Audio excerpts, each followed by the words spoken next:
अब देखिए हमारे पास नेक्स्ट टॉपिक क्या है, प्राकृतिक संसाधनों का दायित्वपूर्ण और विवेकपूर्ण जो है हमें उपयोग करना है। ठीक है, दायित्वपूर्ण मतलब हमारी क्या जिम्मेदारी बनती है भाई प्रकृति के प्रति, और जो भी संसाधन है उनके प्रति हमारी क्या जिम्मेदारी है। ठीक है, विवेकपूर्ण मतलब कि विवेकपूर्ण का मतलब हो जाएगा भाई सोच समझ करके यूज करना है, ऐसे ही नहीं कि बस चल रही है गाड़ी हम तो यूज करे जा रहे हैं, ना तो हमें अपने आने वाले टाइम की परवाह है, ना हमें आने वाली पीढ़ी की परवाह है, हमारा काम पूरा हो रहा है, प्रकृति ने हमें बहुत संसाधन दिए, हमें किसी की कोई टेंशन नहीं है। तो ऐसा नहीं करना है, हमको क्या करना है, एक जिम्मेदारी निभाते हुए प्रकृति के प्रति, ठीक है, एक दायित्व को पूरा करते हुए और विवेकपूर्ण तरीके से हमको क्या करना है, उपयोग करना है। ठीक है, और उसी से हमने क्या करना है, प्रबंधन करना है। ठीक है, अब देखते हैं, पृथ्वी पर जीवन को स्थापित रखने हेतु आवश्यक है कि हम प्रकृति का क्या करें, सम्मान करें। ठीक है भाई, और प्राकृतिक संसाधनों का उपयोग इस प्रकार करें जिससे कि नवीकरणीय संसाधनों का पुनर्स्थापन और पुनर्जनन संभव हो सके। ठीक है, तथा अनवीकरणीय संसाधनों का दायित्वपूर्ण एवं न्याय संगत उपयोग हो सके। ठीक है, अब देखिए यहाँ पे ना ये जो पैराग्राफ है ना, मुझे ऐसा लगता है कि पूरे जो चैप्टर है ना उसका पूरा सार जो है इस पैराग्राफ में आ गया। थोड़ा सा समझने की कोशिश करना है यहाँ पे क्या है। ठीक है, यहाँ पर क्या बोला है कि प्रकृति का सम्मान तो हमने करना ही है। ठीक है, उसके अलावा क्या है कि प्रकृति के संसाधनों का उपयोग हमें इस प्रकार करना है कि जो भी हमने नवीकरणीय संसाधन पढ़े हैं पिछली क्लास में, नवीकरणीय संसाधन, अनवीकरणीय संसाधन, तो भाई नवीकरणीय संसाधनों का पुनर्स्थापन हो सके और पुनर्जनन संभव हो सके। ये सब चीजें मैं आपको बता चुकी हूँ कि पुनर्स्थापन और पुनर्जनन की प्रक्रिया बाधित नहीं होनी चाहिए नवीकरणीय संसाधनों की। ठीक है, अब अगर ऐसा होगा तो मतलब फिर क्या होगा कि अनवीकरणीय संसाधनों का हमें दायित्वपूर्ण उपयोग जो है ना वो करना है। क्यों करना है, क्योंकि भाई नवीकरणीय संसाधन जो है वो तो हमें मिल जाते हैं और ये ऐसे संसाधन है जो इतनी आसानी से खत्म नहीं होंगे। ठीक है, लेकिन अनवीकरणीय जो संसाधन है ये लाखों करोड़ों वर्ष में बनते हैं, तो इसलिए भाई हमें इनका क्या है, इनका थोड़ा हमें ज्यादा ध्यान रखना है अनवीकरणीय संसाधनों का, क्योंकि लाखों करोड़ों वर्ष तो इनको बनने में ऐसे ही लग जाता है, तो इनका तो हमें दायित्वपूर्ण उपयोग करना है। ठीक है, बहुत तरीके से सोच समझ करके हमें यूज करना है। लेकिन जो नवीकरणीय संसाधन है उनके लिए हमें क्या याद रखना है, चलो ठीक है हमने मान लिया कि भाई खत्म नहीं होंगे इतनी आसानी से, इतनी जल्दी खत्म नहीं होंगे, लेकिन अगर पुनर्स्थापन और पुनर्जनन की प्रक्रिया रुक गई तो क्या होगा, इनका भी खेल खत्म हो जाएगा। ठीक है, तो इसलिए हमें इस बात पर ध्यान देना है। ठीक है, इन विषयों का अध्ययन करने वाले वैज्ञानिकों ने चेतावनी दी है कि प्राकृतिक संसाधनों के अविवेकपूर्ण दोहन के कारण प्रदूषण हुआ है, जैव विविधता की हानि हुई है और जलवायु परिवर्तन जैसी समस्याएं उत्पन्न हुई हैं जो हाल के वर्षों में तीव्रता से घटित हो रही हैं। ठीक है, तो भाई वैज्ञानिकों ने तो साफ साफ बोल दिया है, चेतावनी दे दी है। ठीक है, क्या कि भाई प्रदूषण बहुत ज्यादा हो रहा है, अगर आप संसाधनों का अविवेकपूर्ण उपयोग करोगे, ठीक है, तो क्या होगा, प्रदूषण होगा, जैव विविधता का ह्रास होगा बहुत ज्यादा। ठीक है, और जलवायु के परिवर्तन जैसी जो है घटनाएं सामने आएंगी जो कि आ भी रही है। ठीक है बच्चों, अब देखिए हमारे पास क्या है, तो ये बात आई हो आपको समझ में आ गई होगी। अब यहाँ पे देखिए क्या है, देखिए जैव विविधता की हानि का मतलब क्या है, पृथ्वी पर जीवन की विविधता में हानि। ठीक है, कि पृथ्वी के अंदर जो भी जीवन की जो विविधता पाई जाती है, हमारी पृथ्वी पर इतने प्रकार के जो संसाधन है, अलग अलग प्रकार के जो जीवन पाया जाता है, ठीक है, समुद्र का अलग है, स्थल का अलग है, तो वो जो है ना वो सब कुछ इफेक्ट होता है। ठीक है, तो इसलिए हमने क्या करना है, संसाधनों का बहुत ही तरीके से उपयोग करना है। ओके, अब देखिए नेक्स्ट टॉपिक क्या है, नवीकरणीय संसाधनों का पुनर्स्थापन और पुनर्जनन। अब यहाँ पे जो बात आई है ना कि नवीकरणीय संसाधनों को क्या है कि भाई पुनर्जनन और पुनर्स्थापन के तरीके से हमको यूज करना है, तो वो चीज कैसे होगी, यहाँ पर आ गया है नेक्स्ट टॉपिक। अब देखिए यहाँ दो उदाहरण दिए गए हैं किस प्रकार हम प्राकृतिक संसाधनों का उपयोग जो है वो उनकी पुनर्जनन क्षमता से अधिक कर रहे हैं। मतलब यह है कि प्राकृतिक संसाधन है, तो मैंने आपको बताया था कि किस तरीके से पुनर्जनन और पुनर्स्थापन के सिद्धांत पर जो है प्रकृति काम करती है। ठीक है, अब देखिए हम क्या कर रहे हैं, यूज बहुत ज्यादा हम लोग कर रहे हैं। हमारे देश में अनेक कृषक जो हैं वो क्या कर रहे हैं भाई, जो किसान है ना वो क्या कर रहे हैं कि बहुत ज्यादा भूमि के जल का जो है वो यूज कर रहे हैं, बहुत ज्यादा अनाप शनाप यूज करने मतलब सोच ही नहीं रहे। ठीक है, तो देखिए हमारे देश में अनेक कृषक सिंचाई हेतु भूजल का अत्यधिक दोहन करते हैं। अधिकांश राज्यों में दोहन जो है ना वो अनुपात, दोहन का जो अनुपात है वो भूजल स्तर की पुनर्भरण दर से अधिक है। इस लाइन का मतलब समझिए कि भूजल का जो स्तर है, मान लीजिए उसकी पुनर्भरण की दर कितनी है, 25% है। ठीक है, हमने मान लिया 25% है। ठीक है, लेकिन भाई किसान कितना यूज कर रहा है, वो 30% की दर से, 30% के हिसाब से उस पानी का क्या कर रहा है, यूज कर रहा है। तो फिर कैसे पूर्ति होगी, पूर्ति हो ही नहीं सकती, तो कमी आएगी ना उस चीज में। तो वही चीज है कि भाई जो अनुपात है ना दोहन का, वो क्या है, भूजल स्तर की पुनर्भरण दर से अधिक है। कि ये जब तक, जितनी देर में ये दोबारा भरेगा ना उससे ज्यादा वो यूज कर ले रहा है, तो फिर क्या होगा कि यहाँ पर आपको पानी की कमी आएगी। ठीक है, तो इससे क्या हो रहा है, भूजल पूर्ति की कमी जो है वो बढ़ती जाती है, ऑब्वियस सी बात है कि कमी आएगी, जिससे भूजल निष्कर्षण का जो है वो मूल्य बढ़ता जाता है। अब इसको ना ऐसे उदाहरण से एक बार समझ लीजिए। अब देखिए यहाँ पे आप एक बार ये सोचिए, थोड़ा सा और एडजस्ट कर लेते हैं, यहाँ पे समझाती हूँ।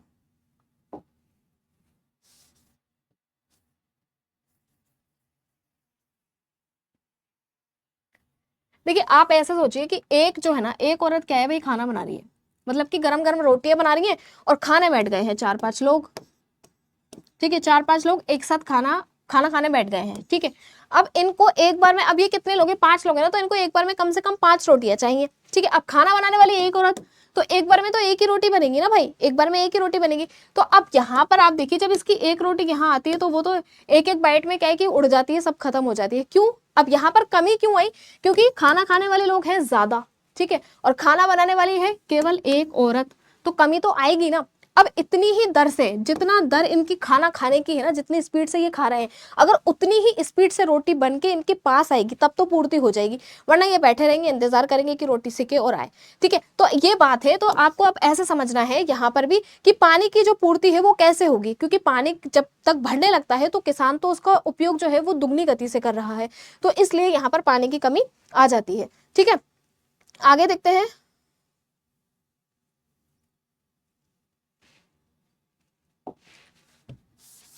रोटियों को हटाओ यहां से। अब देखो आगे क्या है, इस समस्या समाधान के लिए, अब देखिए यहाँ पर क्या, यहाँ पे यह अनुमान लगाया गया है कि तीव्रता से बढ़ते हमारे नगरों में शीघ्र ही भूजल समाप्त हो जाएगा। लो भाई, तो अब देखिए इस समस्या के समाधान के लिए भूजल स्तर बढ़ाने का प्रयास जो है वो आरंभ किए गए हैं। तो अब ऐसा नहीं है कि हम लोग हाथ पे हाथ रख के बैठे हैं, कुछ प्रयास जो है वो चल रहे हैं कि भाई भूजल का स्तर जो है वो बढ़े, ठीक है। इस हेतु हमें क्या करना है भाई, पारंपरिक संचयन की जो पद्धतियां हैं, पारंपरिक मतलब जो पुराने जमाने से चली आ रही है पहले से, ठीक है, क्या है, जैसे कि हम तालाब, ठीक है, तो तालाब जो है, पोखर है, पोखरों का हमें पुनरुद्धार करना है, जगह जगह पर जाकर के क्या खोद दो भाई, तालाब खोद दो। जल के अपव्यय को हमने कम करना है। अपव्यय मतलब कि जो फिजूल में खर्च कर रहे हैं ना, जगह जगह नल बहते रहते हैं, फालतू में पानी बहता रहता है, तो ये छोटी छोटी चीजें हैं जो हम लोगों को इस चीजों को क्या है ध्यान रखना चाहिए। इतना तो हम कर ही सकते हैं ना कि कहीं पर अगर पानी बह रहा है तो इतना तो हम कर ही सकते हैं कि उसका कुछ ऐसा करें कि वो पानी कम से कम बहना रुक जाए, ठीक है। ये बहुत छोटी छोटी चीजें जो हम कहीं से भी स्टार्ट कर सकते हैं, यही तो प्रयास है, ठीक है, यही तो प्रयास है। जरूरी तो नहीं है ना कि सरकारी कुछ करे, कुछ दायित्व जो है, मतलब सरकार से ज्यादा दायित्व तो हमारे भी बनते हैं, ठीक है। तो हमने क्या करना है, छोटी छोटी शुरुआत करनी है, ठीक है, छोटे छोटे प्रयास करने हैं, ओके। जल को प्रसंस्कृत करके उसके पुनरुपयोग जैसी कुछ रणनीतियां अपनाई जा रही हैं। तो भाई ये है कि जल को हमने क्या करना है, प्रसंस्कृत भी करना है, ठीक है, उसका पुनरुपयोग कर सके, मतलब जो खराब जल है उसका क्या है कि हम वापस से रीयूज कर सके। इस तरीके की तकनीकियां जो है वो, रणनीतियां जो है वो अपनाई जा रही हैं, ठीक है। फिर देखते हैं इस प्रकार, अब ये तो बात हो गई पानी की कि हम पानी का इस तरीके से यूज कर रहे हैं कि पानी जो है उसकी कमी आती जा रही है, भूमिगत पानी की, ठीक है। अब यहाँ पर बात आ जाती है मृदा की, ठीक है। तो ये तो जल की कमी की बात हो गई कि हम जल का इस तरीके से दोहन कर रहे हैं। अब देखिए मृदा को भी तो हम नुकसान पहुंचा रहे हैं। अब देखिए इस प्रकार रासायनिक उर्वरक जो है, रासायनिक उर्वरक और कीटनाशकों के अनुचित उपयोग से मृदा क्षरण में वृद्धि हुई है। मृदा क्षरण का मतलब क्या भाई, मृदा का नुकसान, ठीक है। क्षरण मतलब किसी भी चीज का खत्म होना धीरे धीरे, ठीक है, क्षरण होना, उस चीज का नुकसान होना, ठीक है। तो रासायनिक उर्वरक का हम यूज कर रहे हैं, हमें प्राकृतिक उर्वरकों का यूज करना चाहिए। अब भाई जो रसायन है वो तो क्या करेगा, उस चीज को इफेक्ट करेगा, ठीक है, उस चीज को नुकसान पहुंचाएगा। अगर हम बहुत ज्यादा रसायनों का उपयोग करेंगे, ठीक है, तो क्या करेगा, नुकसान पहुंचेगा मृदा को, ठीक है। हम क्या करें, कीटनाशकों का अनुचित उपयोग कर रहे हैं। जैसे कि फसल में कोई कीड़ा लग गया तो हम क्या करते हैं, उस कीटनाशक को मारने के लिए, सॉरी, उस कीट को मारने के लिए हम कीटनाशक का उपयोग करते हैं। तो उससे जो है हमारी फसल जो है पूरी खराब, मतलब फसल तो बच जाती है, खराब फसल जो है, लेकिन मृदा जो है ना उसको बहुत नुकसान होता है, ठीक है। अब मृदा जो है अगर उसको नुकसान हुआ तो धीरे धीरे क्या हुआ कि मृदा जो है बिल्कुल अनुपजाऊ हो जाएगी, भूमि जो है बंजर हो जाएगी, फिर कहाँ उगाओगे फसल, ठीक है। तो इसलिए हमें ध्यान रखना है। पारंपरिक कृषि पद्धतियों में मृदा को धरती माता का अंग माना गया है। तो भाई पहले जो था पारंपरिक तरीके से क्या था कि मृदा जो थी ना, मृदा को उसको धरती माता का अंग माना गया है, और वो तो है भी ना, ऑब्वियस सी बात है कि मृदा तो धरती का अंग है। गोबर और अन्य प्राकृतिक उर्वरकों के उपयोग, ठीक है। तो भाई हमें क्या करना है, प्राकृतिक उर्वरकों का उपयोग करना है। गोबर जो है वो भी एक बहुत अच्छा उर्वरक का काम करता है, याद रखना है, ठीक है। गीली घास पलवार के प्रयोग हम कर सकते हैं, ठीक है। इसके अलावा हम क्या कर सकते हैं, बहुफसलीकरण हम कर सकते हैं कि एक साथ बहुत सारी फसलों को हमने उगा दिया है। ठीक है। आदि जैसी प्रथाओं ने समग्र मृदा प्रबंधन जो है वो संभव बनाया है। तो इस प्रकार के कुछ प्रबंधन किए गए हैं मृदा को बचाने के लिए। ठीक है। हमें इन प्रथाओं से सीखना चाहिए और उन्हें वर्तमान परिस्थिति में आगे होने वाले क्षरण से बचाना चाहिए। तो यहाँ पे देखिए एक डायग्राम भी दे रखा है। रासायनिक उर्वरकों के अविवेकपूर्ण उपयोग के कारण फसल की क्या हो गई बच्चों, हानि हो गई। तो यहाँ पे देखिए कितना ज्यादा इन्होंने रासायनिक उर्वरक का यूज किया है, तो यहाँ पर फसल का हो गया खेल खत्म। ठीक है, आगे चलते हैं। अब हमको क्या करना है, यहाँ पे क्या था लास्ट लाइन। ठीक है, हमको क्षरण से बचाना है मृदा को, तो उसके लिए हमें क्या करना है, हाँ मतलब हमें इन प्रथाओं से सीखना चाहिए, जो भी प्रथाएं चली आ रही है पारंपरिक। ठीक है, कि हम प्राकृतिक उर्वरकों का उपयोग करें। ठीक है, और क्या है कि कीटनाशकों का अविवेकपूर्ण उपयोग हम नहीं करें। तो ये सब हमें सीखना चाहिए। क्षरण से बचाने के लिए हमें ये सब उपयोग में लाना होगा। हमें अपनी मृदा को पुनः उपजाऊ बनाने और उसका कायाकल्प करने की आवश्यकता है। तो भाई देखिए सीखने को क्या मिला, समझने को क्या मिला, पढ़ने को क्या मिला, कि जो पानी बह रहा है, या फिर सबसे पहली बात तो ये कि हमें पानी को बचाना है। ठीक है, जल है तो कल है। दूसरी चीज क्या है कि किसान जो है वो या फिर हम जो है भूमिगत जल का अविवेकपूर्ण उपयोग कर रहे हैं। ठीक है, उसकी जो पुनर्भरण की क्षमता है वो कम है और यूज करने की जो हमारी क्षमता है वो बहुत ज्यादा है। तो पानी की कमी आएगी, तो भूमिगत जल जो है वो कम हो रहा है। तो हमको उस चीज का ध्यान रखना है कि हमें ऐसे अविवेकपूर्ण उपयोग नहीं करना है। दूसरी बात आ जाती है मृदा की, कि मृदा को किस तरीके से हमें उपजाऊ बनाना है। प्राकृतिक उर्वरक है उनको उपयोग करना है, कीटनाशकों को उपयोग कम से कम करना है। तो ये जो थी बात यहाँ पर कंप्लीट हो जाती है। अब हमारे पास नेक्स्ट टॉपिक है भूजल का अत्यधिक दोहन, पंजाब से एक प्रकरण अध्ययन। ये क्या है, पंजाब का एक टॉपिक है। ठीक है, तो पंजाब से एक हमने यहाँ टॉपिक उठा के यहाँ रख दिया है। ठीक है, तो ये देख लेते हैं हम एक बार क्या है। पंजाब के उपजाऊ क्षेत्र में एक गंभीर संकट सामने आया है। ओ भाई क्या संकट सामने आ गया, देखते हैं। ठीक है, क्या संकट सामने आया है, जहां भूजल जो है ना, भूजल संसाधन तीव्र गति से क्षीण हो रहे हैं। तो आपको यहाँ पर ना भूजल संसाधन का मतलब समझ में आ रहा होगा ना। भूजल मतलब भूमि के अंदर जो जल है। ठीक है, भूमि का जो जल है, संसाधन जो है वो क्या हो रहे हैं, तीव्र गति से क्षीण हो रहे हैं। क्षीण मतलब धीरे धीरे क्या हो रहा है भाई, खत्म होते जा रहे हैं। ठीक है, पंजाब हरित क्रांति का केंद्र था। तो ये बात तो सबको पता है भाई, हरित क्रांति जब स्टार्ट हुई थी तो वो जो है ना, वहां का जो केंद्र था हरित क्रांति का, वो क्या था बच्चों, पंजाब था। ठीक है, तो पंजाब जो था वो हरित क्रांति का केंद्र था, जिसने हमारी जनसंख्या के एक बड़े भाग को भोजन उपलब्ध करवाया था। ठीक है, तो हरित क्रांति का बहुत बड़ा रोल है। ठीक है, हरित क्रांति का बहुत बड़ा रोल है। ठीक है, और भारत को खाद्यान्नों के विषय में आत्मनिर्भर बनाने में योगदान दिया था पंजाब ने। तो पंजाब ने कितना बड़ा योगदान दिया। वर्तमान में यही राज्य जो है वो संधारणीयता की समस्या का सामना कर रहा है। अब देखिए आप, किसी जमाने में जब हरित क्रांति हुई थी तब तो इसने इतना बड़ा योगदान दिया था। अब यही जो राज्य है वो संधारणीयता की समस्या का सामना कर रहा है। ठीक है, हरित क्रांति के बारे में अभी हम चर्चा करेंगे 5 मिनट के बाद। ठीक है, पहले हम ये पढ़ लेते हैं। प्रकृति का दोहन अल्प समय में ही पुनर्जनन से अधिक किया गया है। ठीक है, यही बात है कि प्रकृति का जो हम दोहन कर रहे हैं ना, वो हम क्या कर रहे हैं, अल्प समय में ही पुनर्जनन से अधिक। वही चीज है कि पुनर्जनन जो है वो बहुत अधिक तेजी से होना चाहिए, और हम जो दोहन कर रहे हैं वो कम होना चाहिए, तब तो बात बन जाएगी। अब हम क्या कर रहे हैं भाई, दोहन तो कर रहे हैं बहुत ज्यादा, और पुनर्जनन और पुनर्स्थापन की प्रक्रियाएं हो रही है अपने ही तरीके से। तो वही चीज है, फिर तो क्या होगा कि दिक्कत होगी। यद्यपि यह चिंता केवल पंजाब तक ही सीमित नहीं है, अपितु यह कई अन्य राज्यों को भी प्रभावित करती है। ठीक है, तो ये जो प्रकरण है ना बच्चों, ये आपके काम आएंगे यूपीएससी में, जहां आपको निबंध लिखने को आता है ना, कि निबंध से कोई टॉपिक आ गया, ये कृषि से, तो वहां पे आप ये जो है टॉपिक ऐड कर सकते हो। ठीक है, तो ये इंपॉर्टेंट हो जाता है यूपीएससी एस्पिरेंट्स के लिए। ओके, अब देखिए क्या है, 1960 के दशक में, तो अभी हमने ऊपर जो ये वर्ड आया था ना हरित क्रांति। ठीक है, तो मैं हरित क्रांति के बारे में एक बार आपको बता देती हूँ कि बच्चों हरित क्रांति जो है ना, वो हमारे देश में कब स्टार्ट हुई थी, 1960 के दशक में। ठीक है, कब स्टार्ट हुई थी, ये हुई थी 1960 के दशक में। ठीक है, और इसका जो केंद्र था वो क्या था, पंजाब। ठीक है, मतलब कि पंजाब के बाद ये पूरे देश में लागू हो गई थी। मतलब अगर हम पूरी दुनिया की, विश्व की बात करें तो ये मैक्सिको से स्टार्ट हुई थी, और अगर हम भारत की बात करें तो ये पंजाब से स्टार्ट हुई थी। मतलब पंजाब जो था वो हरित क्रांति का क्या था, केंद्र था, और ये 1960 के दशक में स्टार्ट हुई थी। अब मतलब क्या थी हरित क्रांति, था क्या, देखिए सबसे पहली बात तो कृषि से संबंधित थी, कि पहले के जमाने की, पुराने के जमाने की जो खेती हमारे देश में हो रही थी उसको अलग हटा करके एक आधुनिक तरीका लाया गया था, कि हमको ज्यादा से ज्यादा जो है वो उपज मिल सके कृषि की। ठीक है, ज्यादा से ज्यादा उत्पादन जो है हमें मिल सके। तो इसके लिए किसानों ने क्या किया था, एक बीज था।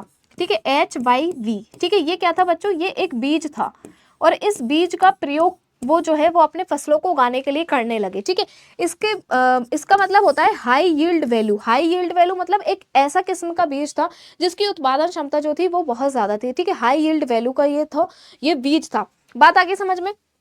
तो हरित क्रांति के बारे में हमको याद रखना है कि भाई पंजाब से स्टार्ट हुई थी, और इसका बेसिक मतलब बस यही था कि हम पुराने जमाने की खेती को छोड़कर, पारंपरिक कृषि को छोड़कर के एक नया आधुनिक जो है वो हम अपनाए तरीका। ठीक है, बात आगे समझ में। अब 1960 के दशक में कृषकों ने क्या किया था, गेहूं और धान। तो यहाँ पर मुख्य रूप से कौन सी फसल पर फोकस किया जा रहा था, गेहूं और धान, मतलब जो चावल की फसल थी ना उस पर। ठीक है, उसके लिए उन्होंने क्या किया था, उच्च उपज वाली किस्मों की ओर। उच्च उपज किस्म मतलब जो हमें उच्च उपज दे सके, हमें ऐसा बीज ढूंढना है जो हमें उस फसल की उच्च उपज दे सके। ठीक है, तो उन्होंने उसकी ओर क्या किया बच्चों, देखना आरंभ किया। इन्हें पारंपरिक बीजों की तुलना में अधिक जल की आवश्यकता जो थी होती थी। ठीक है, अब पहले के जमाने की जो कृषि हो रही है, पारंपरिक कृषि हो रही है, उसमें तो हम नॉर्मल बीज डाल रहे हैं, उसमें नॉर्मल पानी की आवश्यकता है और एक टाइम के बाद हमको जो है हमारी फसल मिल जाती थी। लेकिन हम यूज कर रहे हैं HYV बीज का। ठीक है, जहां पर हमको क्या है कि उच्च उपज वाली किस्म है ये। ठीक है, तो यहाँ पे आपको पानी की आवश्यकता भी ज्यादा होगी। ठीक है, कीटनाशकों की भी आवश्यकता होगी और रासायनिक उर्वरकों की भी आवश्यकता होगी।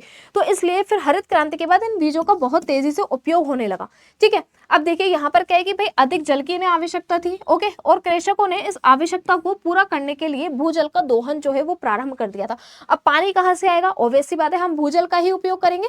तो इसलिए वहां उन्होंने क्या किया था, भूजल के दोहन का उपयोग करना स्टार्ट कर दिया था। ठीक है, इसके अतिरिक्त निःशुल्क विद्युत की आपूर्ति के कारण उन्होंने भूजल का जो है वो अत्यधिक दोहन किया था कि भाई जो विद्युत की हमें आपूर्ति होगी वो निःशुल्क हो जाए। तो इसलिए उन्होंने क्या किया था, भूजल का जो है वो अत्यधिक दोहन वो लोग कर रहे थे। ठीक है, यह स्थिति वर्तमान में भारत के अधिकांश भागों में व्याप्त है। अब ऐसा नहीं है कि ये बात सिर्फ पंजाब तक ही सीमित थी, पूरे भारत में ये सभी जगह जो है वो व्याप्त है ज्यादातर। ठीक है, आधुनिक कृषि तकनीकों के लिए, अब ये जो आधुनिक कृषि तकनीक अपनाई गई है हरित क्रांति के बाद, इससे पहले क्या था, पारंपरिक तरीके से खेती हो रही थी। ठीक है, लेकिन आधुनिक कृषि में क्या होता है बच्चों, रासायनिक कीटनाशकों का भी हम बहुत ज्यादा उपयोग करते हैं। ठीक है, इसके अलावा उर्वरकों के उपयोग की भी आवश्यकता थी। तो भाई हमें उर्वरक भी चाहिए, रासायनिक कीटनाशक भी चाहिए। ठीक है, इसकी वजह से क्या हुआ है देखते हैं, इन कारकों का संयुक्त प्रभाव क्या पड़ा। ठीक है, अब ये सब जो कर रहे थे कि ये HYV बीज का यूज कर रहे थे, ठीक है, और कीटनाशकों का उपयोग कर रहे थे, उर्वरकों का उपयोग कर रहे, तो इन सब का संयुक्त प्रभाव देखिए आप क्या था बच्चों कि पंजाब के एक बड़े भूभाग में सबसे पहली बात तो भूजल का जो स्तर था वो नीचे हो जाएगा, क्योंकि हमने एक ऐसे बीजों का प्रयोग करना शुरू किया था जहां पानी की आवश्यकता ज्यादा थी। ठीक है, अब वो पानी को खींच ले रहे हैं पूरे भूजल को, तो ऑब्वियस सी बात है कि भूजल का जो स्तर है वो क्या हो जाएगा, कम हो जाएगा। लगभग 30 मीटर की गहराई तक पहुंच गए। आप ये देखिए लगभग 30 मीटर कितना ज्यादा होता है, 30 मीटर नीचे जो है वो पानी चला गया है, इतना ज्यादा हमने प्रयोग कर लिया है, जो कृषकों की पहुंच से जो है बिल्कुल बाहर है। ठीक है, साथ ही कीटनाशकों और उर्वरकों के रसायन भूजल में घुल गए हैं। अब इन्होंने क्या किया है भाई, उर्वरकों का उपयोग किया है। ठीक है, कीटनाशकों का उपयोग किया है, तो जब हम उसमें डालेंगे फसल में तो वो तो घुलेंगे ही ना भूजल में, तो वो पानी में जाकर के घुल गए हैं, जिससे स्वास्थ्य संबंधी समस्याएं भी उत्पन्न हो रही हैं। ठीक है, यहाँ पे ये कुछ डायग्राम्स दे रखे हैं, ये देखिए भूजल का निष्कर्षण इस तरीके से पाइप लगा दिया जाता है और फिर खेतों में छोड़ दिया जाता है। ठीक है, उस पानी को। ठीक है, तो हमने क्या किया, ये पाइप पहले तो नीचे जैसे बोरिंग वगैरह भी करवाते हैं, वहां से भूजल निकालते हैं, तो इस तरीके से एक पाइप लगा दी और इससे खेती की जा रही है। ठीक है, यहाँ पे क्या है, जल से भीगे धान के खेत, फिर ये पानी जो है इसमें धान की फसल में भीगा हुआ है। ठीक है, अब देखते हैं, हम आगे चलते हैं एक बार। ये देखिए अब यहाँ पर क्या है, एक डायग्राम, एक मैप दिया हुआ है, तो मैप से समझाया हुआ है कि किस तरीके से कहाँ पर पानी की जो है कमी आ चुकी है। ये देखिए आपको दिख रहा हो तो यहाँ पे ये ना पंजाब और हरियाणा का मैप है। ठीक है, यहाँ पे आप देखिए यहाँ लिखा हुआ है सब कुछ। ये देखिए पंजाब राज्य और चंडीगढ़, ठीक है, इसका जल स्तर से गहराई का मानचित्र है। ठीक है, कि मतलब यहाँ पर कितना गहरा जल है। ठीक है, तो हम देख लेते हैं एक बार। देखिए यहाँ पे आपको कॉर्नर में शो कर रखा है, ये पंजाब और हरियाणा के जो भी जिले हैं, ठीक है, जो भी शहर हैं, उन मेन उनके नाम दे रखे हैं। ये देखिए तो आप इस पे ध्यान दीजिए, ये मीटर लिखा हुआ है कि भूजल से इतना, जैसे कि ये जमीन है। ठीक है, ये क्या है हमारी, ये जमीन है, ये एक बॉर्डर है हमारी धरती की। अब इस धरती से जैसे कि हम नीचे जाएंगे ना, तो जैसे कि 0 से 2 मान लीजिए यहाँ पर कि ये 2 मीटर की लंबाई है यहाँ पर। ठीक है, फिर 2 मीटर के बाद हम 2 से 5 पे गए, ये लिखा हुआ है ना यहाँ पे 5 से 10 पे। ठीक है, तो सबसे खतरनाक वाला ये वाला क्षेत्र हो गया भाई, 40 मीटर से भी नीचे पहुंच गए। तो हम नीचे चलते जाएंगे भूजल से तो 40 मीटर से ज्यादा। तो सबसे डेंजर जोन में कौन सा क्षेत्र है, ये वाला जो एकदम डार्क रेड है। तो हम एक बार देख लेते हैं बच्चों। ठीक है, मैप में हम देख लेते हैं डार्क रेड में कौन सा आ रहा है भाई, ऐसे कौन सा क्षेत्र है जो बिल्कुल ही पानी जो है संकट बहुत ज्यादा है। यहाँ पे देखिए एक तो बरनाला आपको दिख रहा है। ठीक है, बरनाला दिख रहा है, ये बरनाला। ठीक है, बरनाला है, और यहाँ पे ये वाला जो क्षेत्र है एकदम दक्षिण का, ठीक है, साउथ का जो क्षेत्र है जहां पर भी आपको डार्क रेड दिख रहा है ना, यहाँ पे क्या है बच्चों, 40 मीटर से भी ज्यादा जो है वो नीचे पानी चला गया है। ठीक है, आगे चले एक बार। ठीक है, तो अब यहाँ पे देखिए ये है जैसलमेर का एक दुर्ग राजस्थान। ठीक है भाई, ये है बच्चों राजस्थान के बच्चों, ये है जैसलमेर का दुर्ग। ठीक है, इसकी खास बात क्या है ये देखनी है हमें। 12वीं शताब्दी में ये निर्मित हुआ था। खास बात क्या है भाई, मृदा निर्मित संरचना है। किससे बना था भाई, जब इसको 12वीं शताब्दी में बनाया गया था तो ये किससे बना था, मिट्टी से बना था। ठीक है बच्चों, किससे, मिट्टी से, कोई सीमेंट वीमेंट से नहीं। बाद में इसको बलुआ पत्थर का निर्माण करके क्या किया था भाई, पुनर्निर्मित किया गया था। बलुआ पत्थर का उपयोग किया है इसमें, और इसको क्या किया था, पुनर्निर्माण इसका करवाया गया था। तो ये जैसलमेर का दुर्ग है। ठीक है, अब हम देखते हैं सीमेंट का उदाहरण। सीमेंट की बात आ गई है। ठीक है, सीमेंट के बिना जो है भाई हम जीवन की कल्पना नहीं कर सकते। ये बात तो बिल्कुल सही है कि आज के टाइम पे सीमेंट जो है वो कितना ज्यादा इंपॉर्टेंट हो गया है हर जगह। ठीक है, लेकिन पहले के जमाने में मिट्टी के घर बनाए जाते थे। ठीक है, और उनको हर साल बहुत अच्छे से मिट्टी का ऐसे वो बना करके, लैब बना करके उसको लीपा जाता था। तो बहुत सारी चीजें हैं, लेकिन अभी जो है वो सीमेंट, ठीक है, जैसे कि आज के टाइम पे सीमेंट है, लाइट है, इन सब का बहुत ज्यादा जो है, इनके बिना हम जीवन की कल्पना नहीं कर सकते। अब सीमेंट देखिए, अब सीमेंट का क्या रोल है हमारे जीवन में। सीमेंट के बिना हम जीवन की कल्पना भी नहीं कर सकते हैं। हमारे घर में विद्यालय, अस्पताल और अन्य भवन, ठीक है, सेतु है, मार्ग, हवाई अड्डे, ठीक है, विमान पत्तन, सभी को सीमेंट की आवश्यकता होती है। ये बात तो है। सीमेंट उत्पादन को सबसे अधिक प्रदूषण फैलाने वाले उद्योगों में से एक माना गया है। तो सीमेंटों का जो उद्योग है, जिन उद्योगों में सीमेंट का निर्माण हो रहा है, उन उद्योगों से बहुत ज्यादा प्रदूषण होता है। ठीक है, क्यों होता है, क्योंकि उत्पादन प्रक्रिया में जब हम सीमेंट बना रहे होते हैं, ठीक है, जब सीमेंट का उत्पादन चल रहा है, उस टाइम पे उसमें से निकलने वाली जो महीन धूल होती है, ठीक है, अब सीमेंट जो होता है बहुत महीन होता है पहली बात तो। ठीक है, अब जब हम उसको बना रहे हैं तो उससे निकलने वाली धूल होगी वो भी बहुत महीन होगी। ठीक है, तो वो क्या होता है कि हमारे पशुओं के फेफड़ों में प्रवेश कर जाती है, और पशुओं के फेफड़ों में प्रवेश कर रही है तो इंसानों के में भी कर ही रही होगी। ठीक है भाई, तो हम सभी मानवों के लिए भी ये क्या है भैया, क्षति पहुंचाती है। ठीक है, प्रवेश करके उन्हें क्षति पहुंचाती है, पौधों की पत्तियों पर जम जाती है ये, ठीक है, जिससे उनकी उत्पादकता कम हो जाती है। इससे मृदा एवं जल में भी प्रदूषण होता है। केंद्रीय प्रदूषण नियंत्रण बोर्ड, तो फिर केंद्रीय प्रदूषण जो नियंत्रण बोर्ड थे, उन्होंने क्या किया, सीमेंट कारखानों के लिए दिशा निर्देश बनाए। ठीक है, उन्होंने कुछ दिशा निर्देश तैयार किए जिससे यह सुनिश्चित किया जा सके कि प्रदूषण जो है वो न्यूनतम हो या फिर पूरी तरह से समाप्त हो सके। ठीक है भाई, इस चीज को रोको कि जब आप सीमेंट बना रहे हैं तो बारीक बारीक धूल निकल करके जा रही है, पेड़ पौधों के ऊपर जम रही है, पशुओं के, मानवों के फेफड़ों में जा रही है, तो ये जो है बहुत ज्यादा नुकसानदायक है। ठीक है, इसके अतिरिक्त क्या है भाई, प्रदूषण को कम करने वाली कुछ वैकल्पिक जो है सामग्रियों के निर्माण की दिशा में भी प्रयास हो रहे हैं। ठीक है, वैकल्पिक सामग्री मतलब ऐसी कौन सी सामग्रियां हैं जिन्हें हम सीमेंट की जगह पर यूज कर सके। ठीक है, ओके, इनमें क्या आ सकता है भाई, पत्थर आ सकता है, मृदा जैसी पारंपरिक सामग्री का उपयोग हम कर सकते हैं, या फिर नई वनस्पति से आधारित कोई ऐसी चीज बना सकते हैं। ठीक है, अनुपयोगी व्यर्थ प्लास्टिक से पुनर्निर्मित सामग्री भी सम्मिलित इसमें है, कि कोई भी व्यर्थ प्लास्टिक अगर पड़ा हुआ है तो उसे भी हम यूज कर सकते हैं, पुनर्उपयोग उसको कर सकते हैं। ठीक है, अब देखिए यहाँ पे एक एग्जाम्पल जो है वो बहुत अच्छा दे रखा है, और ये एग्जाम्पल है मिट्टी के घर का। ठीक है, तो ये जो है ना, ये कहाँ पर है आप देख लीजिए एक बार। देखिए ऑरोविलो, ये जो आपको चित्र दिखाई दे रहा है ना बच्चों, ये पूरा मिट्टी का घर है। कितना शानदार लग रहा है ना, एक नंबर लग रहा है। देखिए, दिख रहा है ना आपको ये अच्छे से, ये है ऑरोविलो में। ठीक है, ऑरोविले अर्थ इंस्टीट्यूट है ये। एक्चुअल में क्या है बच्चों, ये इंस्टीट्यूट है, और ये मृदा वास्तुकला, क्या है ये, मृदा वास्तुकला, मृदा मतलब मिट्टी की वास्तुकला के लिए यूनेस्को से मान्यता प्राप्त है। इसको यूनेस्को ने जो है वो मान्यता दी है। ठीक है, और एक सामुदायिक भवन है ये एक्चुअली में। ठीक है, ये आधुनिक भवन विशेष तकनीकों का उपयोग करके मृदा से निर्मित किया गया है। मतलब इसमें बहुत सारी तकनीकों का उपयोग तो किया गया है, लेकिन इसकी खास बात यह है कि ये मिट्टी से बना है भाई। किससे बना है ये, मृदा से बना है। ठीक है, तो आप इसको देख लो एक बार। ओके, आगे चले।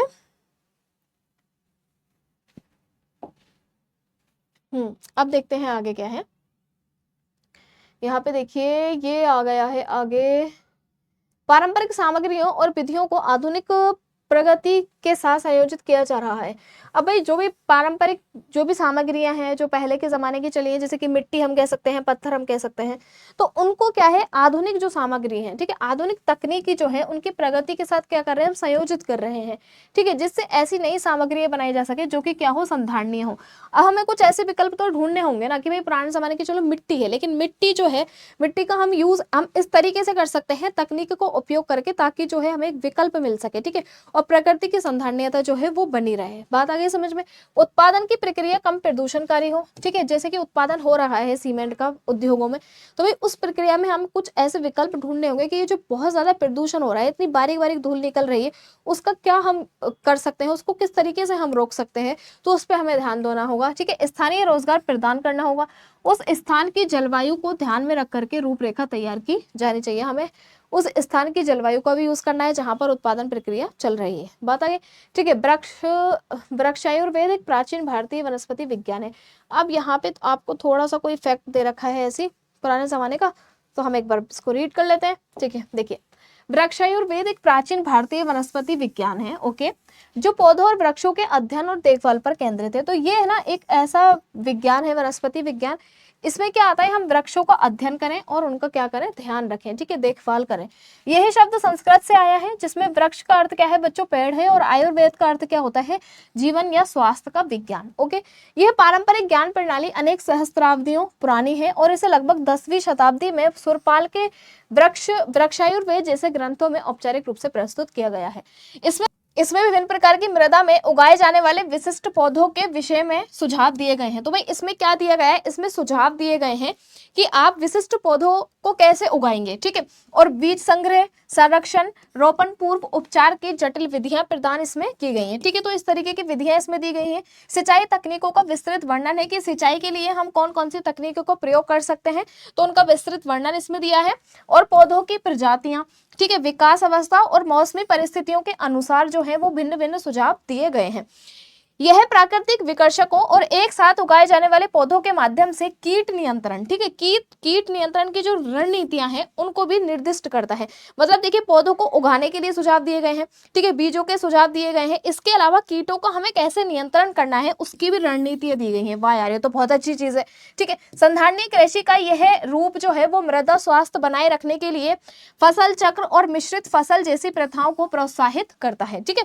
वृक्षायुर्वेद की जो है वो मृदा की नमी बनाए रखने के साथ साथ मृदा में कवक, जीवाणु और केंचुओं जैसे जीवों के विकास को सुगम बनाने हेतु मृदा की जुताई के उचित तरीके भी सुझाव देता है। मतलब यह है कि भाई मृदा से लेकर के और कृषि मतलब सब कुछ इसमें जो है वो सुझाव दिए गए हैं, कृषि को लेकर भी, ठीक है, बीजों को लेकर भी, हर तरीके से इसमें सुझाव दिए गए हैं, ठीक है। तो आप चाहें तो इसको पढ़ लेना कहीं से ढूंढ के।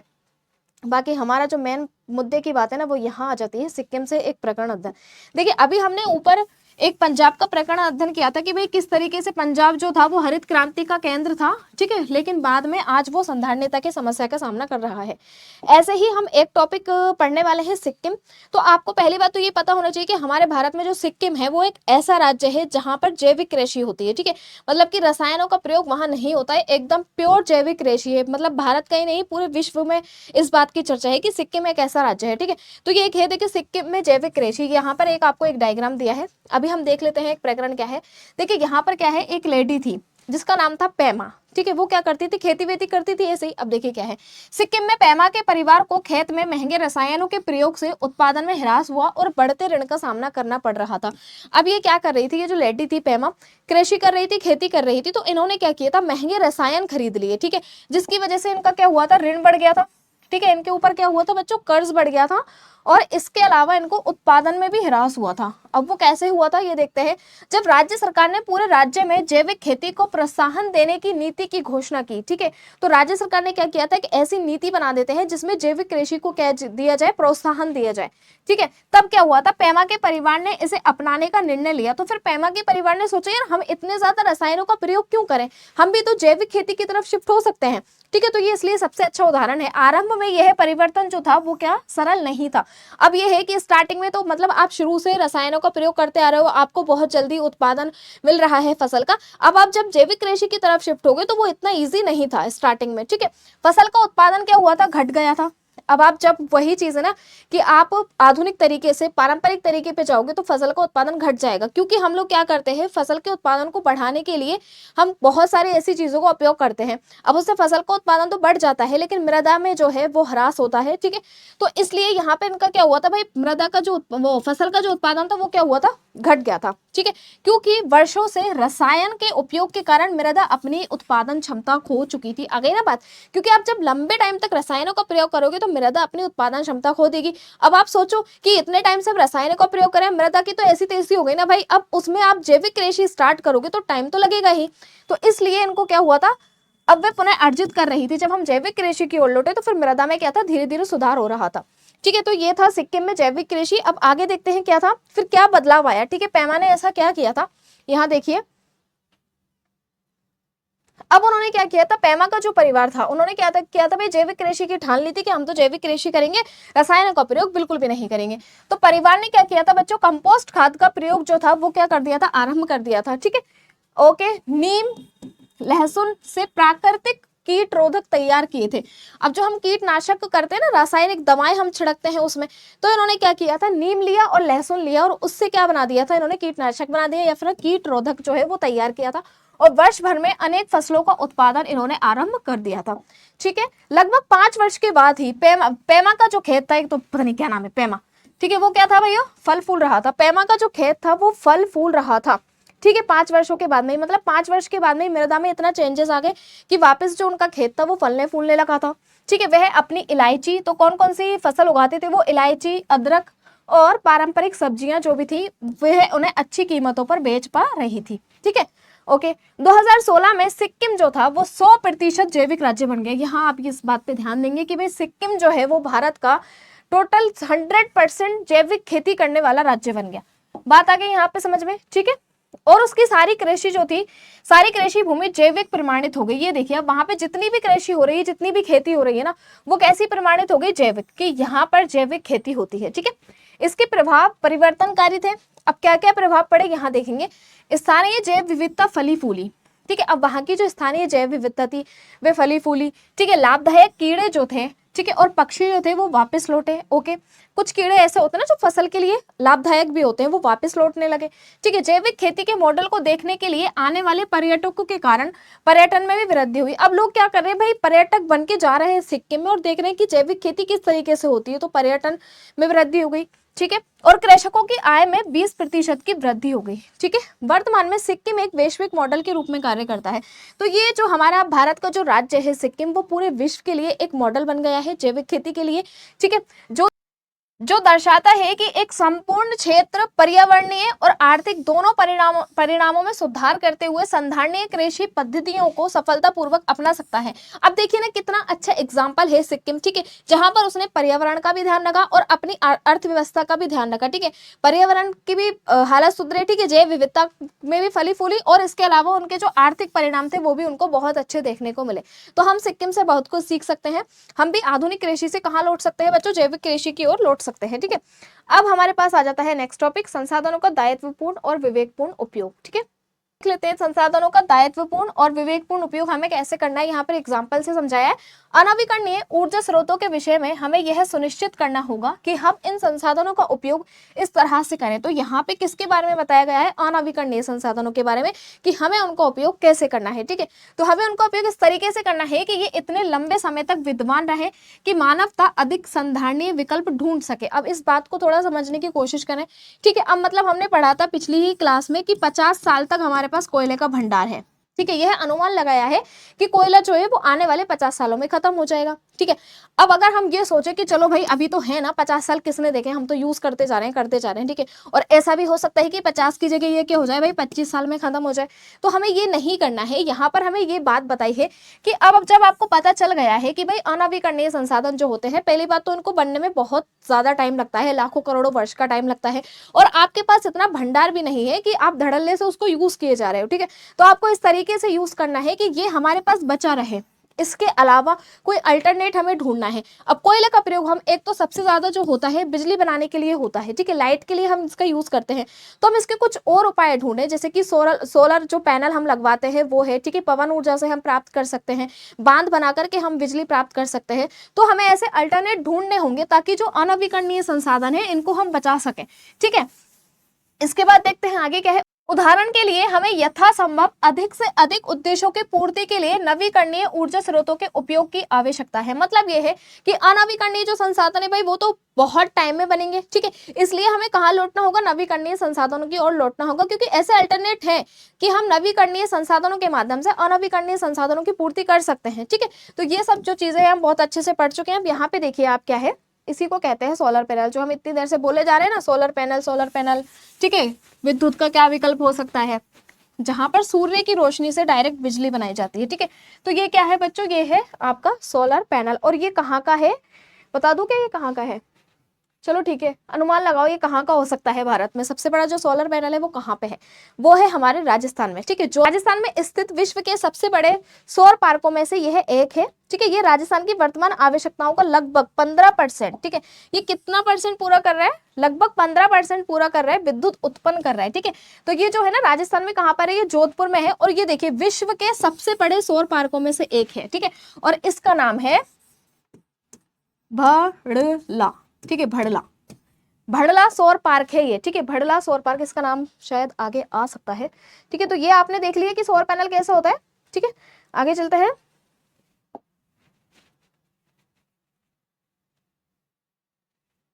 देखिए एक यहाँ पे भी है, ये है आपके रायचूर कर्नाटक के निकट सौर ऊर्जा पार्क, ठीक है। तो इस तरीके से बहुत सारे राज्यों ने ऐसी पहल की है, ठीक है, सौर पैनल लगाए हुए हैं, राज्यों ने भी किए हैं, ठीक है, बहुत सारी स्कीम चलाई है ताकि लोग अपने घरों में भी इस चीज को बढ़ावा दें, ठीक है। तो ये है कर्नाटक के निकट सौर ऊर्जा पार्क, ठीक है। अब देख लेते हैं हम एक बार आगे। अंतरराष्ट्रीय सौर गठबंधन, नवीकरणीय ऊर्जा में भारत का नेतृत्व, ठीक है।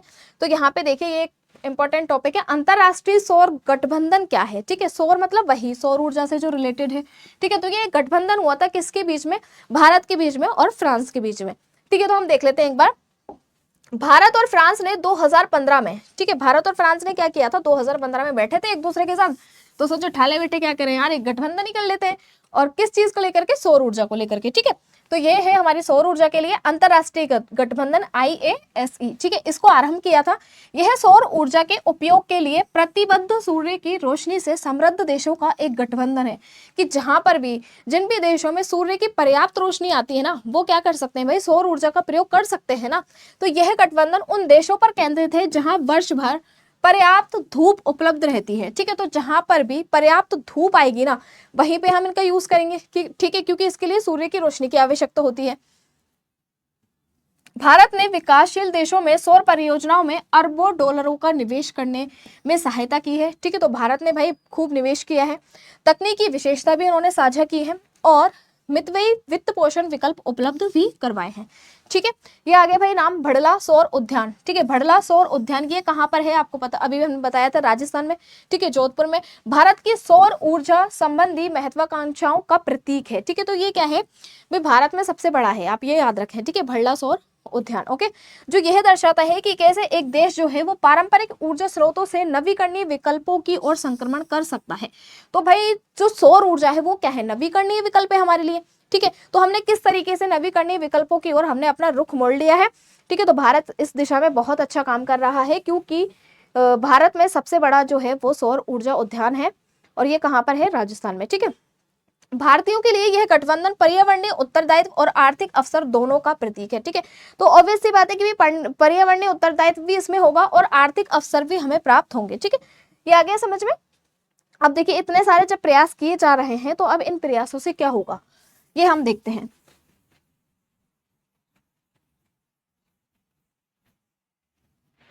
इन सभी प्रयासों के साथ हमें यह ध्यान रखना होगा कि जल, अब देखिए प्रयास तो करते हैं, सरकार अपने प्रयास कर ही रही है सभी तरीके के, ठीक है, लेकिन अभी हमें क्या ध्यान रखना होगा और हमारी क्या रेस्पॉन्सिबिलिटी है। सबसे पहली बात तो ये कि भाई जल जो है, पानी और स्वच्छ वायु, जैसे आधारभूत संसाधन सहित संसाधनों का जो वितरण है। अब ये तो भाई आधारभूत संसाधन है ना, क्या जल और स्वच्छ वायु, ये तो सभी का हक है ना भाई, पानी भी सबको मिलना चाहिए। अब कोई सोचे कि हर बंदा सोचे कि मुझे भी सोने की खदान मिल जाए, मैं भी सोना खोदूं, ठीक है, मेरे को भी कोयला मिल जाए, पेट्रोल के क्या मिल जाए, मेरे को कुएं मिल जाए, वो सब चीज पॉसिबल नहीं है। लेकिन ये तो आधारभूत संसाधन है ना भाई, पानी है और हवा है, ये तो हर इंसान की जरूरत है, तो ये चीजें तो सबके साथ होनी चाहिए ना, इनमें तो कम से कम असमान वितरण नहीं होना चाहिए, ठीक है।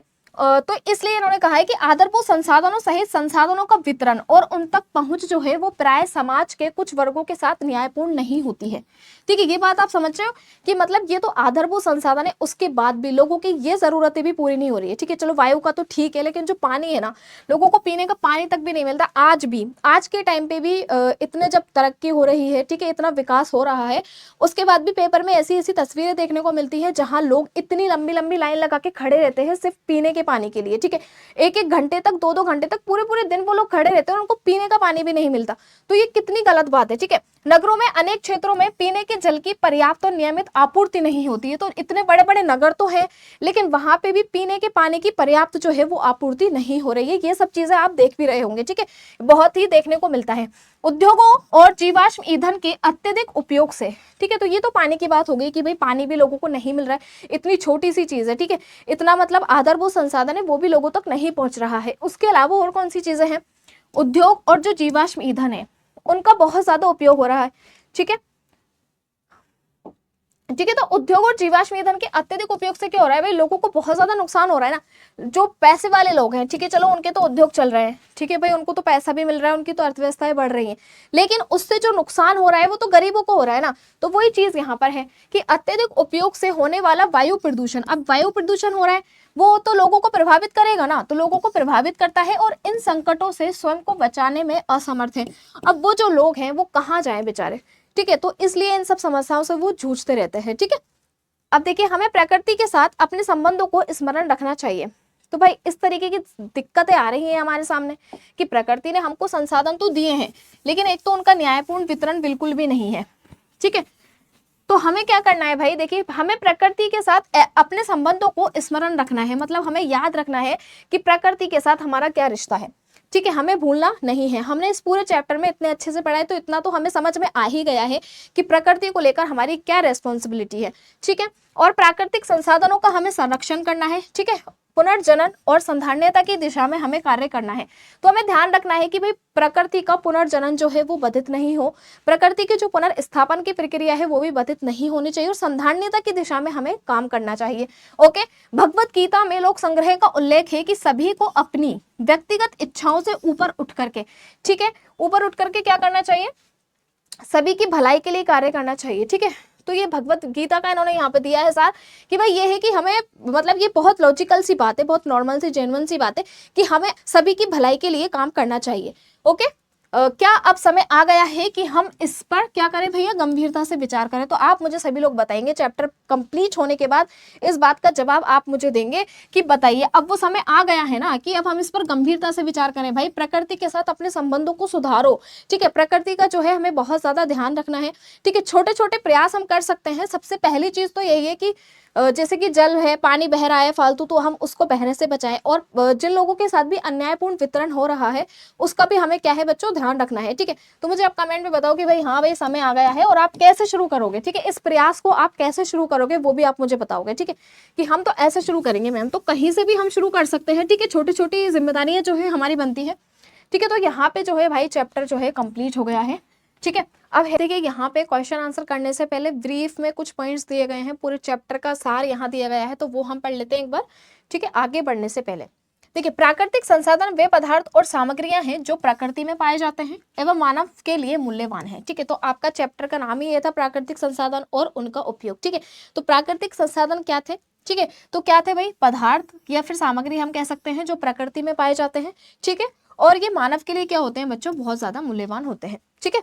सेकंड पॉइंट है संसाधनों को वर्गीकृत करने के लिए विभिन्न तरीके हैं। तो संसाधनों के वर्गीकरण हमने देखा था, ठीक है, क्लासिफिकेशन हमने देखा था कि हम किस किस तरीके से उनका वर्गीकरण कर सकते हैं ऊर्जा के स्रोत के आधार पर, ठीक है।